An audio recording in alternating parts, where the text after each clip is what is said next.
What up, though? I'm back for day 6 of my 30-day challenge, and I've been thinking about what is it that I want to discuss today. Hopefully, I'll get past just me randomly talking about different things, different topics throughout this challenge. I want to do some hands-on stuff too, to just kind of show a little bit of my lifestyle, a little bit of my journey physically instead of just verbally. And the topic that came to me is co-parenting. Now, co-parenting is, it has become a new norm for this generation. I personally never planned on being a single mom, having to deal with co-parenting dilemmas and scenarios, but here we are. This is life, and we're just going for it. Before I start into too deep about co-parenting today, I just want to take it back to the beginning of the co-parenting relationship that Elena's father and I had to experience. We actually started as roommates. So, of course, we were in a relationship for a couple years.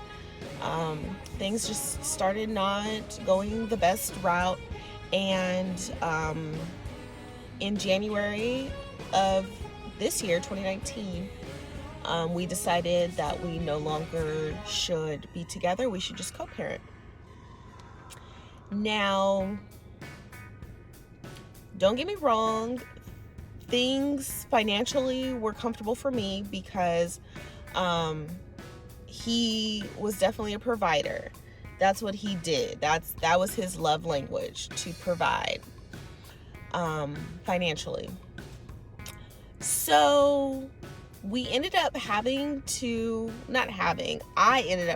stay in the home where we were pretty much roommates.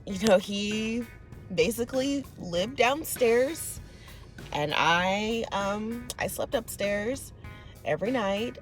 There was never any going back and forward. There was never any, can we work things out? It was to the point to where I feel like I gave him an out, and a lot of me is glad that he took it, because I was ready myself to be just freed from the relationship. Now, co-parenting while being roommates is pretty interesting. It wasn't that, romantically we would try to finesse each other or anything like that.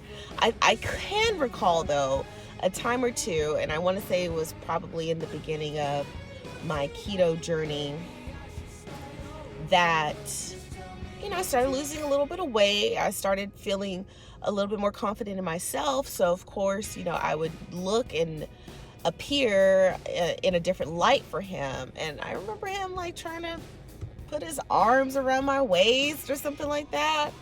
And the brother had to get the stiff arm. Don't touch me. This is not happening. I was done, and I am still done. To this day, there would be nothing that could bring me back to him in that way. We have a decent relationship now. Our communication is getting better, and I know that was what we struggled with before. I definitely had issues communicating how I felt, and he had no problem with communicating, but I feel like if he did less of talking at me instead of to me, I could have received what he would say a lot better. But in any case, we had our struggles, we had our temperaments, we had our, batter going back and forth via text message. He definitely had some petty moves, I feel like, and I may have been petty as well. I mean, hey, we broke up in January and I decided to go on a date for Valentine's Day.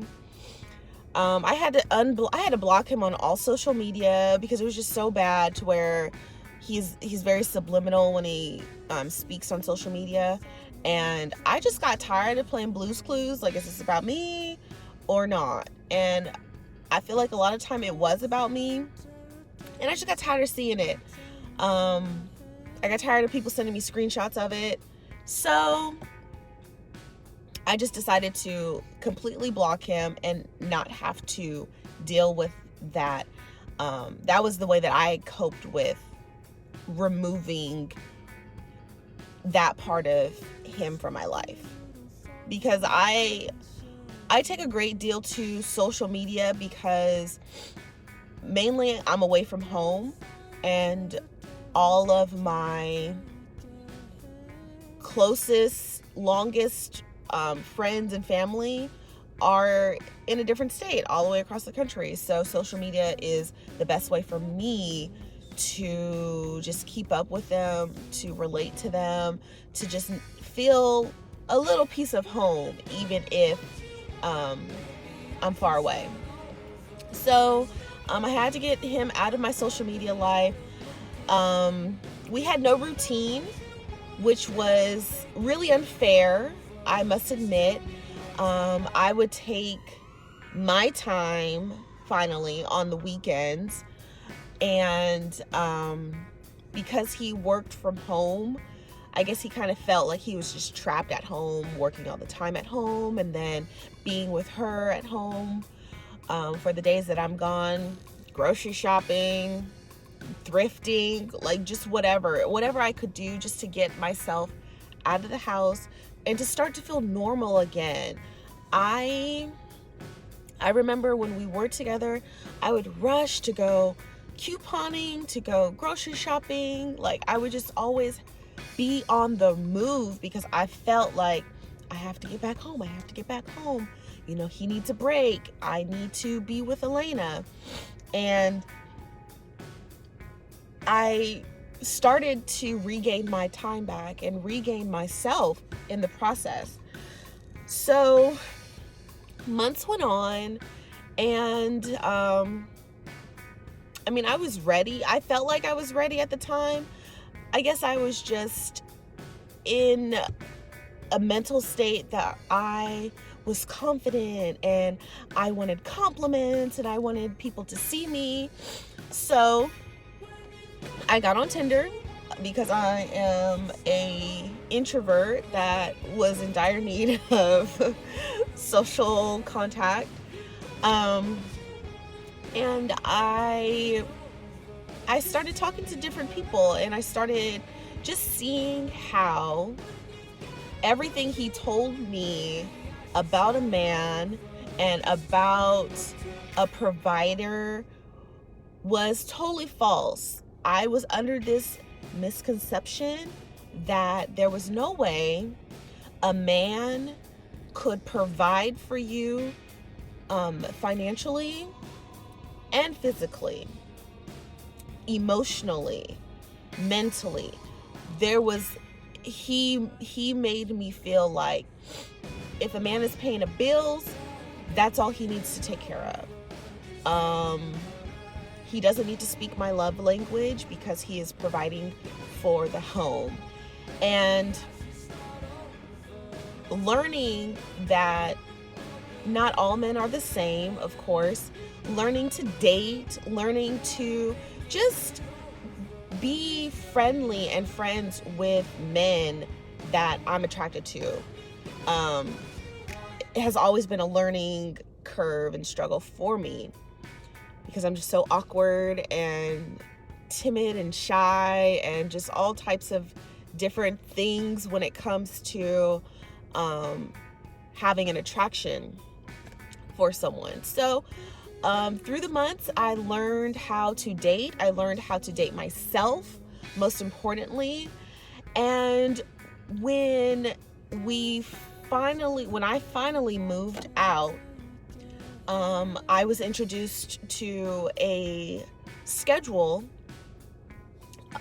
for co-parenting, which has been working out great. If there's anyone out there who is co-parenting and you feel like maybe you have the child or the children so many days out of the week, or every weekend, or no weekends, whatever the case is, I definitely encourage you to look into the 2-2-3 schedule. And what that is, 2 days a week, or 2 days during the week, the child will stay with the parent. So let's just say Monday, Tuesday, you have your kid and you drop them off Wednesday morning. Then the next parent has the kid Wednesday, Thursday, drop off Friday. Then you have your weekend. So the time that you have with your child on Monday, you will have for the weekend, and then you rotate. So when you drop off daycare Monday morning, then it goes to the next parent, and it has been working awesome. Of course, there are times where I may need my Monday, so I call out. I'll call it a 3-day weekend or 4-day weekend. Hey, do you mind doing a 4-day weekend? And I'll get her a day before my weekend. Just that open communication, letting each other know what we need has been it has been a blessing. It has been tremendous in our relationship, in our growth. We're able to go back to that friend stage where we can joke and we can laugh and we can just talk our ish to each other, and there is no guarded feelings anymore. Like, we can just be free to be who we were at the beginning, who we should have remained, instead of the eggshells, instead of the just on high alert to protect each other's feelings. So I just want to encourage anyone who has to live with their ex-partner, dealing with a transition of co-parenting, leaving the home. A lot of me stayed because I loved seeing my family together. I loved seeing him come home from work and her running to him. I loved seeing their interaction, them playing, and it was just, it kept me there longer than what should have been as far as the time frame. But I'm very thankful that we still have a great relationship. He is still an amazing father to her, an amazing provider for her and for us. He does more than what he needs to do, and I definitely am appreciative and grateful for just his commitment to making sure she goes without. And with her going without, that does include me, so that things at my home make her stay comfortable. And I just, it can happen. It's not ideal, but you can make it through. You can get through it, and it'll be okay.